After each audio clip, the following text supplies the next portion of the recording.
Tapi di awal ini saya akan tanya pertanyaan yang gampang sekali lah ya. Kira-kira kita kalau lagi berantem mungkin ya, atau mungkin kalau lagi marah, apa yang biasanya bisa muncul, atau pertanyaan apa yang bisa keluar? Entah mungkin lagi berantem dengan rekan kerja, mungkin lagi berantem dengan suami istri mungkin, atau dengan anak. Kira-kira ada pertanyaan apa yang mungkin sering muncul untuk menguji seberapa peduli nggak mereka dengan kita? Atau mungkin ada nggak yang pernah ditanya pertanyaan demikian? Pertanyaan yang mungkin bisa disampaikan dengan nada yang memelas, atau mungkin bisa disampaikan dengan nada yang manja mungkin kali ya, atau mungkin bisa disampaikan dengan nada yang marah.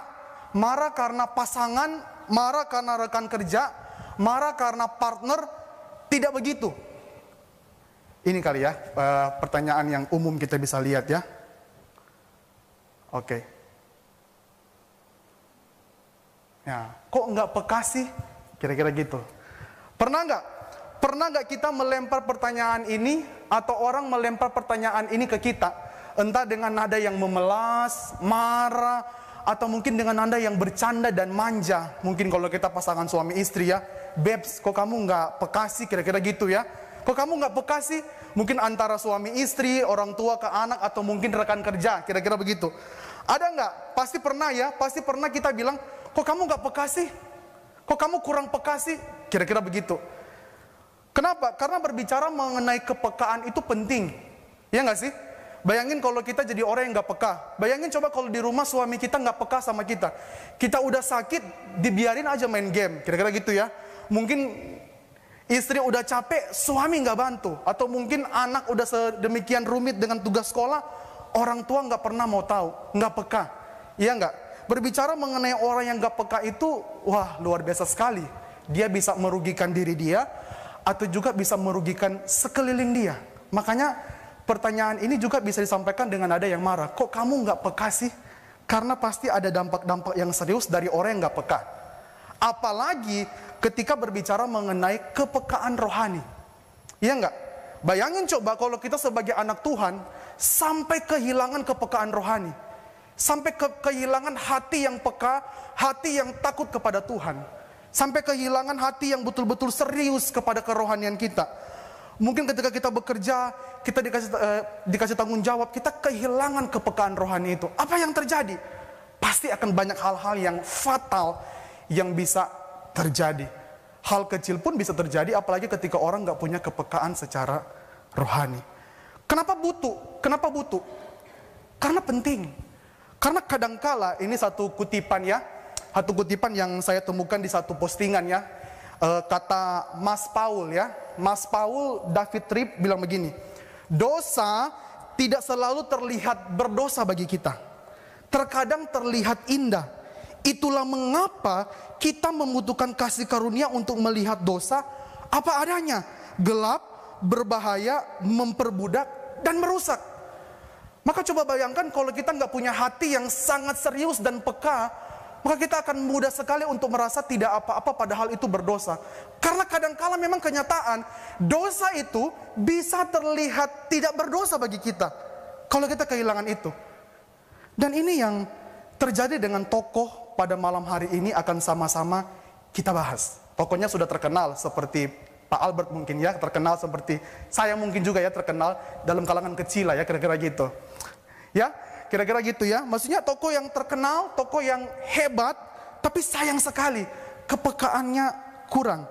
Tapi sebelum kita akan lihat ke sana, kita akan lihat beberapa hal dulu sebelum si tokoh ini diangkat menjadi seorang raja. Kita pasti tahu ceritanya. Coba kita buka di 1 Samuel 8 ayat 1 sampai 7. Kita buka di 1 Samuel 8 ayat 1 sampai 7. Kita lihat kenapa sampai tokoh ini diangkat menjadi raja, apa alasannya, kira-kira begitu ya. Coba kita buka dulu di 1 Samuel 8 ayat 1 sampai yang ke-7.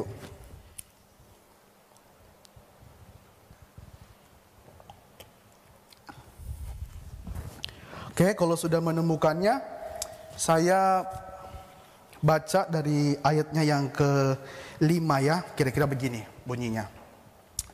Dan berkata kepadanya, kepada Samuel ya, engkau sudah tua dan anak-anakmu tidak hidup seperti engkau. Maka angkatlah sekarang seorang raja atas kami untuk memerintah kami seperti pada segala bangsa-bangsa yang lain. Jadi ada alasan dan kenapa raja ini diangkat menjadi raja pertama orang Israel. Yang pertama karena mereka melihat Samuel sudah tua, sudah tidak memungkinkan lagi untuk memimpin. Tapi yang kedua karena mereka melihat anak-anak Samuel ternyata tidak hidup seperti Samuel. Kalau kita baca di ayat yang di atas, dilihat mereka itu tidak seperti ayahnya. Di ayat 3 dibilang begini, mereka mengejar laba, menerima suap, dan memutarbalikkan keadilan. Jadi Samuel sudah tua, mau diganti anaknya, tapi anaknya kehidupannya tidak seperti Samuel. Tapi ada alasan yang terakhir, karena mereka ingin seperti bangsa-bangsa yang lain. Ini keinginan mereka yang paling kuat ya, ingin seperti bangsa-bangsa yang lain. Dan Tuhan mengizinkan untuk mereka akhirnya berpindah kepemimpinan dari yang teokrasi kepada pemimpin yang raja. Sehingga diangkatlah Saul, kita tahu ya, Saul sebagai raja. Sebelum kita lebih jauh lagi membahas tentang Saul, kita mungkin perlu melihat secara sederhana apa dan hal-hal apa yang terkait dengan masa lalu Saul ketika dia mau jadi raja atau menjelang menjadi raja. Karena itu penting, karena itu akan menunjukkan sisi gelap dia yang ternyata dia tidak dia tidak menyelesaikan sisi gelapnya itu. Tidak peka, kira-kira begitu ya. Yang pertama kita perlu bersyukur melihat Alkitab mencatat bahwa Saul ini punya kelebihan fisik yang baik. Coba kita lihat di 1 Samuel 9 ayat 2. Punya kelebihan fisik yang baik. Dibilang begini, 1 Samuel 9 ayat 2. Orang ini ada anaknya laki-laki namanya Saul, seorang muda yang elok rupanya.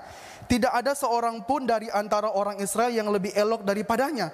Dari bahu ke atas ia lebih tinggi daripada setiap orang sebangsanya. Jadi secara kelebihan dia orang yang oke, orang yang luar biasa, orang yang sebenarnya punya kelebihan fisik yang wah memang cocok banget nih jadi raja karena tinggi, besar, ganteng dan lain sebagainya. Kira-kira begitu ya, tentu saya kalah ganteng lah dengan Saul ya. Kira-kira begitu ya. Luar biasa sekali, luar biasa. Tapi sayang sekali dia yang punya kelebihan fisik yang oke sekali, oke punya kira-kira gitu ya. Tapi sayang sekali dia orang yang insecure, tidak percaya diri, merasa kurang, merasa nggak mampu, merasa ya kira-kira orang insecure lah ya, orang yang nggak aman dengan dirinya, orang yang nggak pede. Dibilang di ayat 21 begini, saya bacain buat kita ya. Tetapi jawab Saul, bukankah aku seorang suku Benyamin, suku yang terkecil di Israel? Dan bukankah kaumku yang paling hina dari segala kaum Benyamin? Mengapa Bapa berkata demikian kepadaku? Jadi Samuel mau menyampaikan bahwa pilih dia karena Tuhan yang pilih Saul pada waktu itu. Tapi dia orang yang insecure, dia orang yang merasa kurang percaya diri, apalagi didukung dengan dia dari suku Benyamin, suku yang tidak besar, suku yang pernah mengalami sejarah yang kelam karena perang saudara, karena suku-suku Israel menyerang suku Benyamin karena ulah suku Benyamin yang nggak baik terhadap Lewi kan, memperkosa gundik sehingga diserang dan suku Benyamin itu habis, banyak yang mati, bisa lihat di Hakim-Hakim. Sehingga mungkin ini juga yang membuat Saul jadi insecure karena ngapain pilih dia dari suku yang kecil, suku yang nggak punya apa-apa, suku yang punya sejarah kelam yang menyakitkan, ngapain pilih dia? Ini penting sekali, karena ternyata nanti ketika dia udah jadi orang hebat pun, dia masih insecure dengan berbagai macam hal, kira-kira begitu. Tapi yang terakhir, ketika dia sudah dipilih, udah mau dilantik, apa yang dia lakukan? Kalau kita masih ingat sekolah minggu, yang jawabnya benar, minta hadiah ke Lawson Malvian ya. Apa kira-kira, apa yang dia lakukan ketika dia udah mau dipilih? Dia ada yang jawab benar nih Lawson Malvian. Siapkan hadiah handuk ya, buat yang jawab. Dia sembunyi. Mungkin juga dia takut, tapi mungkin juga dia rendah diri. Padahal dia udah tahu Tuhan yang pilih, Samuel yang ngomong. Orang pasti gak akan ragu dengan Samuel. Karena orang tahu siapa Samuel, bagaimana dia seorang yang luar biasa, bahkan kata-kata dia yang begitu baik. Jadi ngapain lagi dia perlu bertanya tentang dirinya, kalau memang ini betul-betul dia dipilih oleh Tuhan. Tapi dia sembunyi, dia rendah diri. Nah ini yang tidak boleh dilepas, karena ternyata ini tidak diselesaikan oleh Saul di masa-masa dia yang lama. Dan ini berpengaruh sekali kepada masa depan dia. Tapi Bapak Ibu, kadang-kala waktu kita baca Alkitab, kita suka melupakan part di terakhir sebelum berpindah ke pasal selanjutnya. Coba kita lihat di 1 Samuel 10 ayat 27. Ada orang-orang yang julid ya, mulut-mulut netizen di zaman itu ternyata udah berkembang ya, kira-kira gitu. Coba kita lihat di 1 Samuel 10 ayat 27. Mungkin kalau dulu udah ada sosmed, mereka langsung posting kali ya, pemimpin gue yang baru ini bisa gak sih mimpin, kira-kira gitu ya. Dibilang begini, tetapi orang-orang yang dursila berkata, masakan orang ini dapat menyelamatkan kita? Dibilang begitu ya. Mereka menghina dia dan tidak membawa persembahan kepadanya. Tetapi Saul pura-pura tuli. Luar biasa ya. Dia tidak memberikan respon apa-apa. Dia nggak menanggapi perkataan orang dan tidak membela diri. Bayangin coba ya kalau orang-orang ini berkata kepada Saul ketika dia sudah jadi raja beberapa tahun ke depan.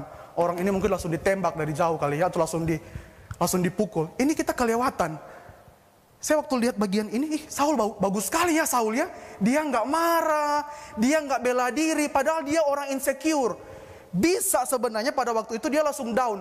Oh ya benar lah ya, aku memang orang yang nggak punya apa-apa, yang nggak mampu memimpin, dia bisa langsung mundur. Tapi dia tenang, dia nggak marah, dia nggak bela diri, bahkan dibilang dia pura-pura tuli, kira-kira begitu. Ini benar nggak sih dia begini kalau kita melihat ke depan? Padahal sebenarnya orang-orang yang insecure, orang-orang yang tidak percaya diri, yang kurang aman dengan dirinya, itu sebenarnya bisa menunjukkan respon yang fatal akibat tanggapan dan penilaian dari orang lain. Entah itu dia bisa lebih down, atau itu dia bisa lebih bisa lebih mengungkapkan dengan kemarahan dia. Ini tidak terjadi ya di awal. Bagus sekali, di awal dia nggak terjadi. Tapi apakah itu benar? Atau mungkin karena masih di awal-awal kali ya. Jadi orang kadang-kala kalau masih di awal semangatnya masih bagus sekali. Kira-kira gitu. Kalau udah lama-lama udah makin jahat. Makanya penting pada malam hari ini saya bicara mengenai hati yang peka. Kenapa? Hati manusia kalau kehilangan kepekaan kepada Tuhan mudah untuk berubah dan jadi jahat. Ya enggak? Coba kita jujur. Iya enggak? Makanya malam hari ini sebelum lebih lanjut saya khotbah, saya mau ajak kita malam hari ini, coba kita kembali mengingat waktu pertama kali kita percaya kepada Tuhan Yesus. Waktu pertama kali kita berkomitmen untuk hidup mau sungguh-sungguh melayani. Waktu pertama kali kita menjawab panggilan Tuhan. Waktu pertama kali kita mungkin diberi kesempatan, kita bisa bebas, kita bisa sembuh dari penyakit. Bagaimana kondisi hati kita? Saya waktu persiapkan khotbah ini saya langsung ingat ya. Bagaimana dulu saya dari Bitung ke Manado, Manado ke Bandung, Bandung ke SCTB. Bagaimana hati saya? Masih sama nggak dengan dulu? Yang betul-betul berkomitmen mau mengembalakan domba. Atau jangan-jangan domba dieksploitasi, dipakai untuk mendukung entertainment kita. Kira-kira begitu. Domba tidak lagi diurus sebagaimana adanya. Atau mungkin kita sebagai majelis, di awal-awal kita masuk pelayanan oke sekali. Tapi perlahan-lahan, apakah hati kita masih punya hati yang takut atau kita makin sekuler? Atau mungkin kita dulu waktu masih kuliah, aku pengen jadi dokter yang melayani. Tapi ketika udah jadi, lupa semua, jadi jahat. Jangan-jangan juga kita. Dan ini juga yang terjadi dengan Saul bukan? Di awal-awal dia, nggak denger lah. Mulut netizen dihempaskan. Kalau mungkin pakai kata-kata syahrini, ditembak manja, kira-kira gitu ya. Udah dihempaskan. Tapi ketika dia udah berjalan berapa tahun, hatinya tetapkah begitu? Bagaimana dengan kita hari ini? Coba kita ingat waktu pertama kali kita terima Tuhan. Ada hatikah yang semakin murni? Atau justru kita makin lama makin menjadi hamba Tuhan? Makin lama makin menjadi jemaat Tuhan? Makin lama makin menjadi majelis? Jangan-jangan kita didapati hatinya bukan makin murni, tapi justru makin serong di hadapan Tuhan. Makanya di awal saya bilang kita butuh hati yang peka kepada Tuhan. Amin? Kalau enggak kita mudah sekali jahat. Mudah sekali. Mudah sekali. Mudah sekali kita berbelok. Mudah sekali kita kehilangan komitmen kita di awal. Mudah sekali kita melupakan janji-janji kita, masa lalu kita, rasa kita mungkin ketika dulu masuk ke SCTB, ada malam kesaksian, tulis ini. Jadi ingat kembali, saya jadi cari-cari kembali apa yang dulu saya tulis ya. Kira-kira begitu. Untuk melihat, Andrian samakah dengan Andrian yang dulu, waktu masih baru masuk menjawab panggilan Tuhan sebagai hamba Tuhan, atau Andrian sekarang makin jahat. Kira-kira gitu. Nggak Bapak Ibu, sebelum lebih jauh kita melihat ini. Kenapa? Karena ternyata hati Saul itu berubah. Kita akan lihat. Yang pertama kita akan lihat, coba kita lihat di 1 Samuel 13. Ayat 1 sampai yang ke-22. Di 1 Samuel 13 ayat 1 sampai 22 ini akan menceritakan peperangan dia ya. Setelah dia jadi raja beberapa tahun, dia berperang. Dia akan berperang melawan musuh bebuyutannya orang Israel, yaitu bangsa Filistin. Kira-kira gitu ya. Yang jahat, yang jadi musuh yang besar sekali, yang selalu menjadi selalu menjadi momok bagi bangsa Israel. Kira-kira begitu. Tetapi ketika akan berperang dengan bangsa Filistin, ternyata secara jumlah, secara kesiapan, secara mental, itu bangsa Filistin jauh lebih kuat, jauh lebih oke, jauh lebih banyak dia punya pasukan, dia punya kereta kuda dibanding Israel pada waktu itu. Sehingga kalau kita baca di beberapa ayat-ayat, ditulis orang-orang itu meninggalkan, bersembunyi, lari, pelan-pelan meninggalkan Saul. Dia lari ya, dia sembunyi, pelan-pelan meninggalkan Saul karena melihat, waduh, ketar-ketir nih bangsa Filistin. Bisa nggak bangsa kita menang lawan mereka? Kira-kira begitu. Jadi takut, ketar-ketir. Apalagi ditambah dengan pada waktu itu Samuel belum datang. Kan ada janji kan, tunggu ya aku datang baru kamu mempersembahkan korban, kira-kira begitu. Tapi Samuel ditunggu-tunggu berhari-hari nggak kunjung datang. Bayangin coba kalau kita jadi Saul pada waktu itu. Kita pasti akan kelimpungan setengah mati. Ya nggak? Aduh, bagaimana nih ya? Apa yang gue harus lakukan? Rakyat udah meninggalkan, Filistin punya bangsa yang begitu besar mau nyerang kita. Samuel belum datang. Kapan pertolonganmu datang? Ditunggu-tunggu nggak ada. Lalu apa yang Saul lakukan yang sebenarnya tidak boleh dilakukan oleh dia? Dia melanggar perintah Tuhan. Apa yang Saul lakukan? Dia mempersembahkan korban kepada Tuhan. Dengan alasannya supaya Tuhan datang cepat untuk tolong dia. Karena dia juga melihat bangsa dia udah gak semangat ya, udah loyo. Jadi harus ada ini sebagai penyemangat bahwa oh memang Tuhan akan tolong kalau kita mempersembahkan korban. Jadi dia melanggar perintah, gak taat, gak tunggu Samuel, dan dia melawan itu supaya bangsa dia mungkin gak pergi. Ada sebuah sebuah pembuktian, oh ini begini ya. Tapi mari kita lihat apa yang ditegur oleh Samuel pada bagian ini. Coba kita buka di ayat 11, 12 dan 13 ya. Kita lihat ayat 11, 12 dan 13. Dia bilang begini. Tetapi kata Saul, apa yang telah kau perbuat? Jawab Saul, karena aku melihat rakyat itu berserak-serak meninggalkan aku dan engkau tidak datang pada waktu yang telah ditentukan. Padahal orang Filistin katanya telah berkumpul. Maka pikirku sebentar lagi orang Filistin akan menyerang aku di Gilgal. Jadi dia melakukan proses itu supaya memohon belas kasihan kepada Tuhan. Tapi Samuel bilang, kata Samuel kepada Saul, perbuatanmu itu bodoh. Engkau tidak mengikuti perintah Tuhan, Allahmu yang memerintahkan kepadamu. Sebab sedianya Tuhan akan mengongkongkan kepemimpinanmu atas orang Israel. Jadi dia ditegur oleh Samuel pada bagian ini. Dia melanggar perintah Tuhan, dia tidak peka karena didesak oleh kebutuhan. Kadang-kala kita melihat masalah terlalu besar sampai kita lupa kadang-kala apa yang perlu kita ambil. Tapi kalau kita punya hati yang peka dan takut akan Tuhan, saya pikir di tengah-tengah masalah yang mendesak, kita tetap bisa belajar untuk taat kepada Tuhan. Amin? Kira-kira begitu. Dan ini tidak dilakukan oleh Saul. Dan dia banyak alasan pada bagian ini. Saul tidak taat, kita mau lihat hati dia ya. Tidak taat. Dia melecehkan makna dari mempersembahkan korban kepada Tuhan. Bukan sekedar ritual. Tapi Tuhan mau ketika orang melakukan ini, ada hati yang kudus, yang takut akan Tuhan, waktu mempersembahkan korban kepada Tuhan. Bukan sekedar supaya Tuhan tolong. Berarti Saul pada bagian ini motivasi dia salah. Memperalat Tuhan, supaya Tuhan cepat-cepat tolong dia pada waktu itu. Karena memang benar, ada konsep, ada pengajaran bangsa-bangsa pada waktu itu bahwa mereka suka mempersembahkan korban kepada dewa-dewa mereka sebelum perang. Supaya dengan yakin bisa pergi perang. Tapi kan beda dengan konsepnya bangsa Israel. Tuhan mau bukan cuma sekedar tradisi, ritual, minta-minta kayak orang gak jelas. Tapi Tuhan mau ada satu hal yang penuh makna supaya gak sembarangan. Dan ini terjadi kepada Saul pada waktu itu. Saul kurang beriman. Saul tidak sungguh-sungguh kepada Tuhan. Dan dia tidak takut akan Tuhan. Dia berdosa kepada Tuhan. Sekarang kita baca satu bagian ini sama-sama dengan suara yang kuat. 1, 2, 3. Hati akan belajar tenang dan bijak sekalipun keadaan begitu mencekam. Karena jika kita kehilangan hati yang peka dan takut akan Tuhan, mudah bagi kita untuk bertindak bodoh dan akhirnya membuat kita jatuh dalam dosa. Kadang-kala hal simpel ya, hal kecil, tapi bisa jatuh dalam dosa. Karena nggak punya hati yang sungguh-sungguh takut, taat, tenang, sabar, dan betul-betul tuh menanti jawaban dari Tuhan. Ini yang pertama. Oke, ini berlalu.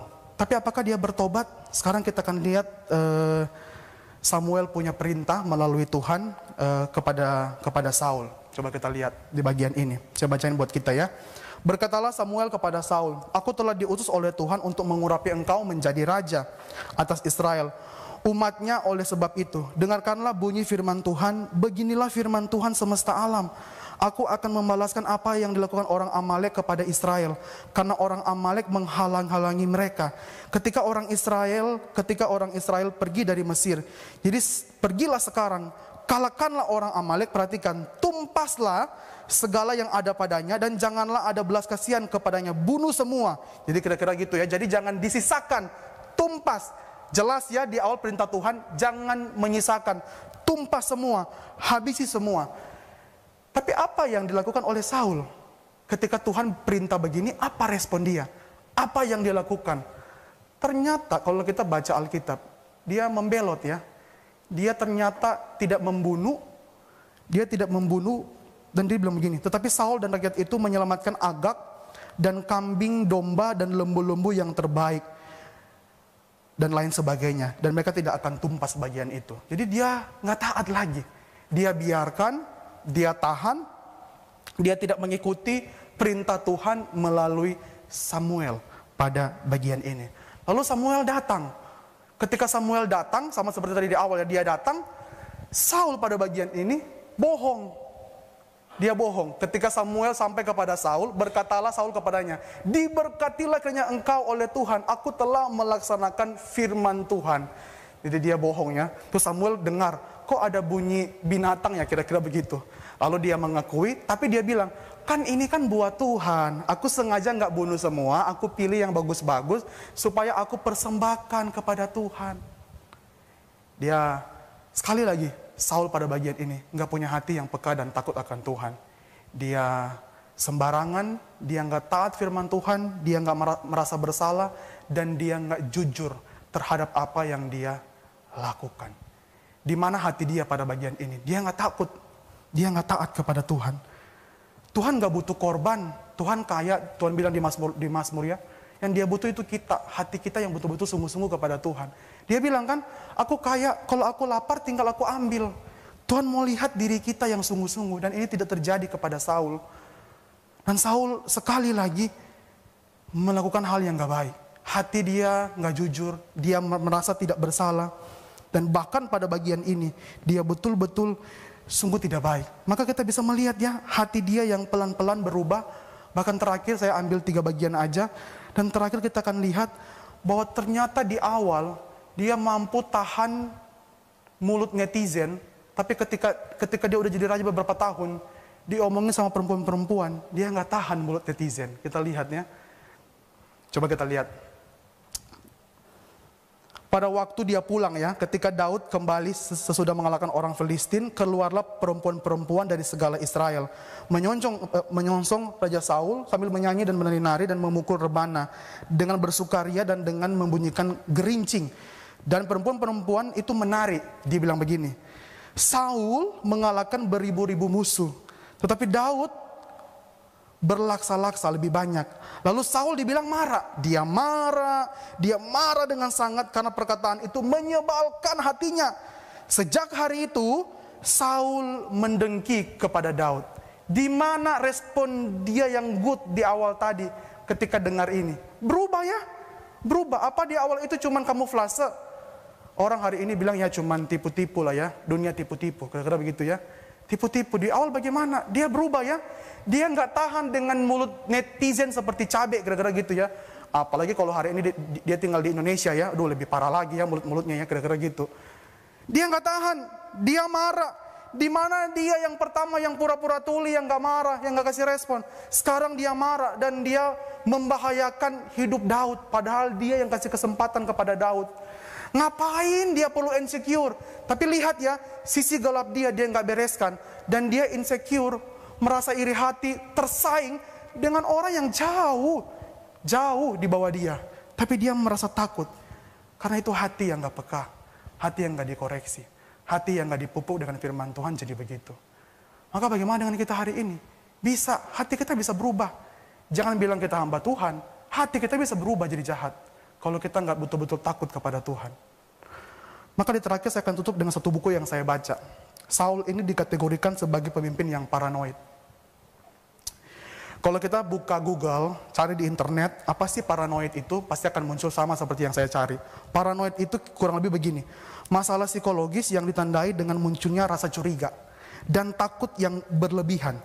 Jadi katanya, orang yang paranoid cenderung sulit atau bahkan tidak bisa mempercayai orang lain. Dan memiliki pola pikir yang berbeda dari kebanyakan orang. Makanya kita gak heran ya, Saul sembarang buat kutuk ya, sampai akhirnya anak dia yang melanggar kutuk itu dan lain sebagainya. Dan kita bisa melihat ya, Saul yang penuh curiga, takut sekali. Anak yang dia kasih kesempatan justru bagi dia anggap musuh. Padahal kan Daud gak begitu. Ketakutan dia, dosa menggerogoti dia. Dosa sisi gelap dia yang insecure membuat dia gak aman. Dan dia dikategorikan sebagai pemimpin yang paranoid, yang ketakutannya berlebihan. Dan buku ini menulis kira-kira ciri-ciri pemimpin yang paranoid kira-kira begini. Kita jangan bilang kita bukan pemimpin. Setiap kita adalah leader. Minimal kita memimpin diri kita masing-masing. Kalau kita begini, kita akan membahayakan orang lain, termasuk membahayakan orang-orang yang kita sayang. Dan itu yang Saul tunjukkan lewat hidup dia. Membahayakan orang lain. Karena dia ketakutan, paranoid. Yang pertama, buku ini bilang begini. Para pemimpin atau kita yang paranoid bisa bereaksi berlebihan terhadap bentuk kritik yang paling lembut sekalipun. Itu yang terjadi kepada Saul. Hanya kecil, mungkin kita orang tua, pemimpin hari ini, hanya kecil, tapi kita memberikan respon yang berlebihan terhadap hal yang sederhana sekalipun. Terus juga, karena kecurigaan, pemimpin yang paranoid akan sering menciptakan sistem kendali yang ketat di dalam organisasi. Jangan-jangan itu kita hari ini. Sehingga membuat lingkungan menjadi toksik karena kita yang gak betul-betul punya hati yang peka kepada Tuhan. Itu yang kedua. Yang ketiga, pemimpin yang paranoid seperti Saul itu suka berpikiran berlebihan, seolah-olah nanti ada yang akan ambil posisi dia, seolah-olah nanti ada yang akan mencuri perhatian publik lebih dari dirinya. Hati-hati, orang tua juga bisa begitu ke anak, jadi overprotective, jadi diktator, sehingga lingkungan yang bisa diciptakan dengan rohani tapi jadi lingkungan yang penuh persaingan karena gak punya hati yang peka dan takut akan Tuhan. Yang selanjutnya, buku ini bilang pemimpin yang paranoid itu pemimpin yang terlalu menaruh perhatian terhadap tanggapan orang lain. Sibuk. Hal simpel kan? Gak usah percaya, Saul pasti lebih dulu berperang, lebih banyak kalahin musuh daripada Daud. Tapi dia menaruh tanggapan terhadap orang lain, merasa akan ada pemberontakan dari Daud. Jangan-jangan itu kita hari ini. Tapi yang kedua, ini yang lebih parah. Pemimpin yang paranoid sulit untuk memiliki hubungan yang dekat dengan orang lain. Dikarenakan dia takut dimanfaatkan. Takut keterbukaan dia dipakai orang lain untuk meruntuhkan dia punya kepemimpinan. Akhirnya dengan orang-orang yang dia sayang pun dia nggak punya deep relasi. Dan itu terjadi kepada Saul. Bagaimana dengan kita hari ini? Kita belajar ya. Satu, punya hati yang peka dan takut pada Tuhan. Kalau enggak, besok-besok jadi jahat kita.